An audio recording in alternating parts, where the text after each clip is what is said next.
10 distinctions between millionaires and the middle class is actually not really about money.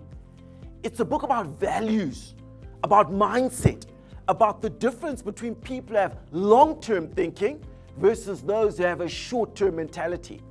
How your values, your mindset, and your thinking ultimately determine whether you'll be poor, you'll be middle class, you'll be rich, or you'll be very, very rich. Ultimately, this book is about whether you're willing to pay the price and to make the sacrifices to be financially independent. And most people, despite all they say, are not prepared to pay the price. And if you look at their actions and their decisions, you'll see that. I found the top 10 distinctions inspiring. It reminded me of the sacrifices that my grandmother and my father made so I could get to where I'm at.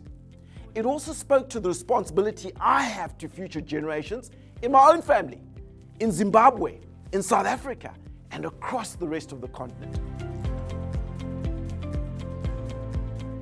There are a few things I loved about this book, so much so that I've probably issued and given away about 100 copies to clients, family, friends, a whole range of people over the years. My daughter got her own copy when she turned 1.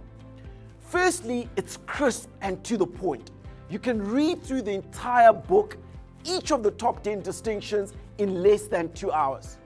And the way it's written resonates, whether you're 12 years old or whether you're 60 years old.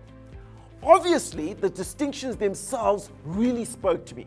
I'm going to mention just 3 of them. Millionaires continually learn and grow. The middle class thinks learning ended with school. Millionaires focus on increasing their net worth. The middle class focuses on increasing its paychecks. Millionaires ask themselves empowering questions. Middle class people ask themselves disempowering questions. If you don't want to buy this book for yourself, buy it for your kids and have it lying around the house. It's like giving them an inheritance of $1 million whilst you're still alive. Trust me on that. This book has excellent stuff. I think these excerpts really capture the heart of hearts of this book. So I'm just going to get stuck in. Society can be broken up into 5 groups of people: the very poor, the middle class, rich, and very rich. Each group of people thinks differently about money.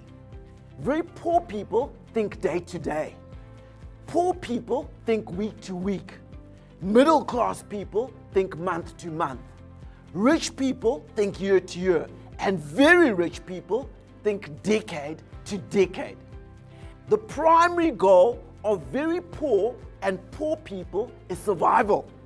The primary goal of middle class people is comfort. And the primary goal for the rich and very rich is freedom.